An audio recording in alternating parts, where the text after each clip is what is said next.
Bonjour, dans cette vidéo, je reprends mon expérience de 7 ans de création d'une entreprise créative pour partager avec vous les enseignements que j'ai reçus en tant qu'entrepreneuse. Je suis Élodie Alexander, designer d'Amazonie. J'ai créé l'Art Communique, une agence de design de communication en Guyane. La première chose, si je créais une entreprise avec l'expérience que j'ai déjà, ce serait de me laisser le droit à l'erreur. Typiquement, cette vidéo-là, je l'ai faite, je l'ai refaite. J'ai fait un premier script, j'aimais pas, j'ai recommencé, etc., etc. Bref, et je vais bugger certainement dans la vidéo. D'ailleurs, je vais sûrement trop lire et peut-être qu'il n'y a pas une assez bonne lumière ou que le cadrage n'est pas bon. Je me laisse le droit à l'erreur. Je me laisse le droit à l'erreur parce que le droit à l'erreur, c'est l'opportunité pour moi d'apprendre. Et ça, typiquement, c'est le truc que je ne comprenais pas au début, c'est que je voulais toujours tout bien faire. Je me mettais une pression énorme. Je ne me laissais pas le droit à l'erreur. Je faisais quand même des erreurs et en fait, je passais un mauvais quart d'heure.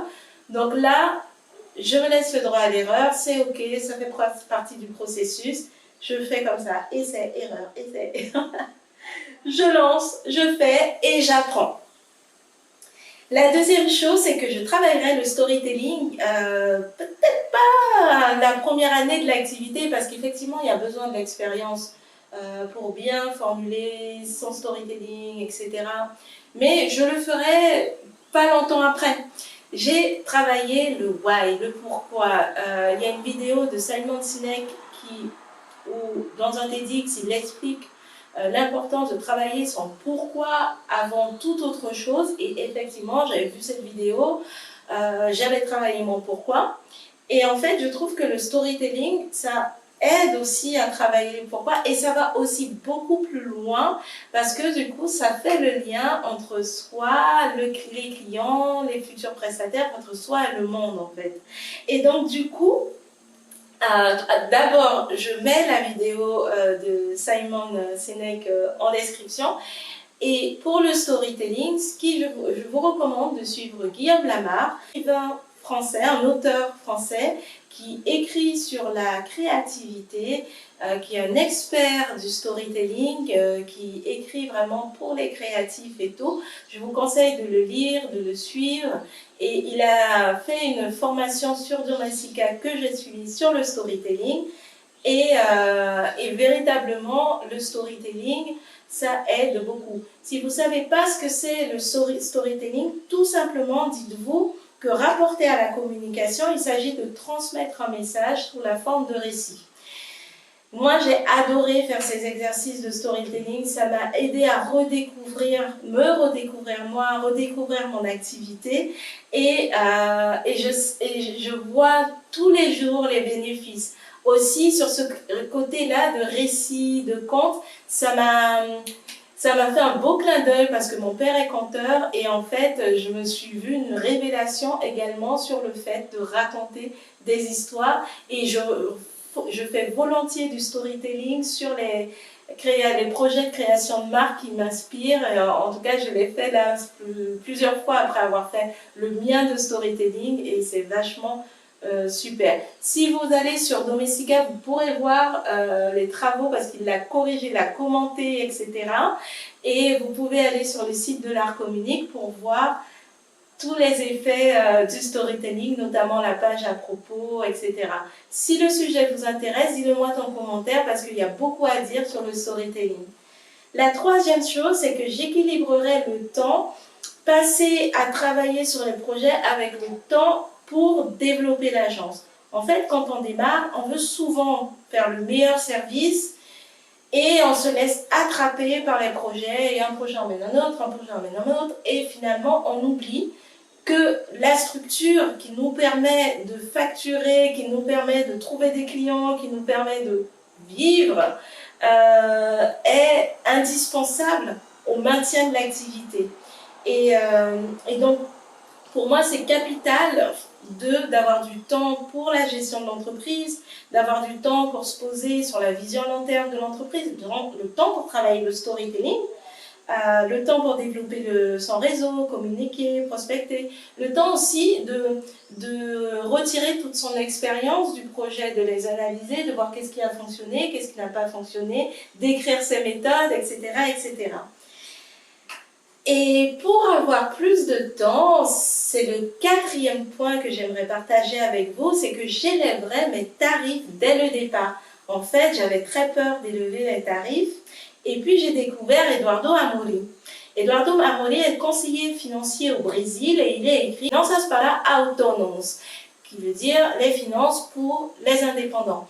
Et dans son livre, il explique qu'en général, les indépendants facturent très bas et que c'est une mauvaise idée. C'est expliqué par tout un tas de mécanismes sociaux et psychologiques, mais que c'est une mauvaise idée de facturer très bas parce que quand on facture bas, finalement, on doit accumuler des projets pour qu'on ait une trésorerie qui permet de faire tourner la boîte. Et en fait, les projets qui s'accumulent, ça amène du retard.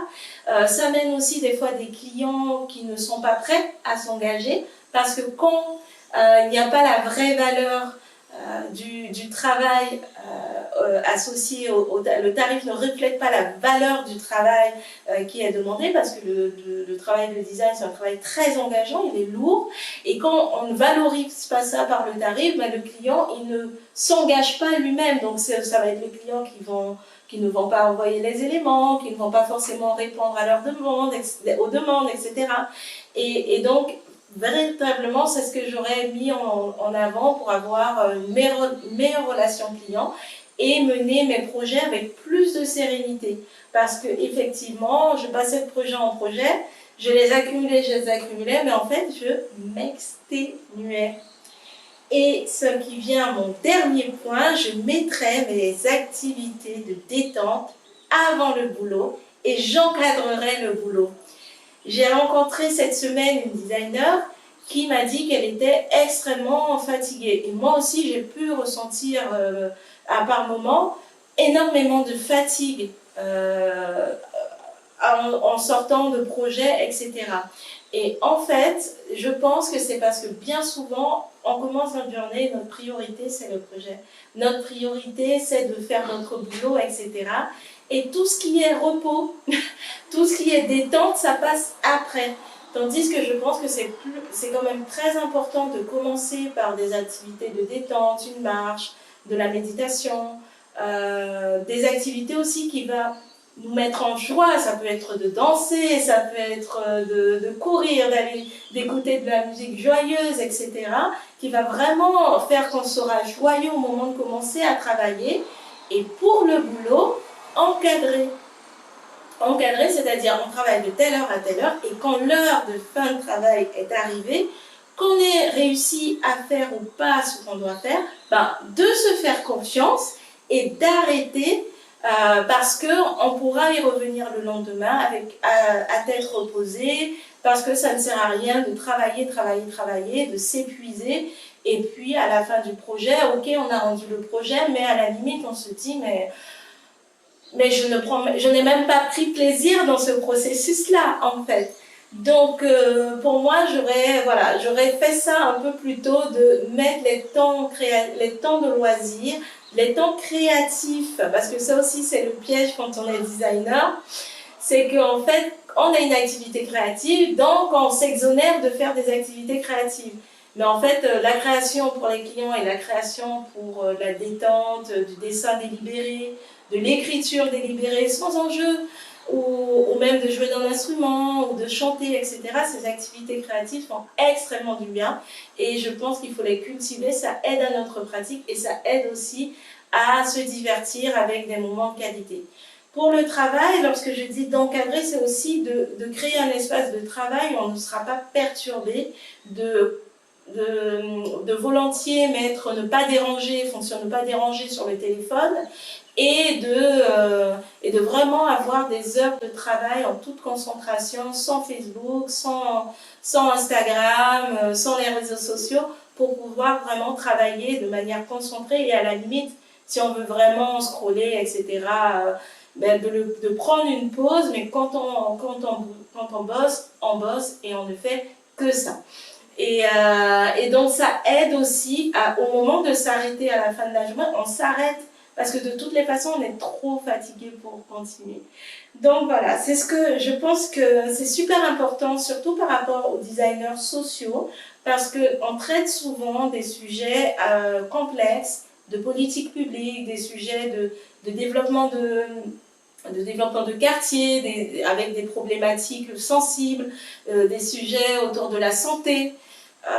Et effectivement, ça va être des projets lourds. Donc, je pense qu'il vaut mieux y aller à tête reposée et dans des horaires vraiment encadrés. Et quand le travail est terminé, il est terminé, on passe à autre chose, on passe des moments en famille, quand on va se coucher, on n'est pas là en train de ruminer le boulot, ça ne sert à rien. On essaye vraiment de se déconnecter, etc., etc. Si le sujet vous intéresse, dites-le moi en commentaire. Je ferai d'autres vidéos sur ce thème. Et puis bien sûr, tous les liens que je vous ai mis en description de cette vidéo ne sont pas cliquables. Parce que la chaîne n'a pas suffisamment d'audience pour avoir cette fonctionnalité. Alors s'il vous plaît, mettez un like, partagez la vidéo, abonnez-vous à la chaîne pour avoir plus d'audience, pour me permettre d'avoir plus d'audience, pour me donner un boost aussi. Donc je vous remercie déjà pour vos likes, pour vos commentaires et pour vos abonnements. Merci beaucoup et je vous dis à la semaine prochaine.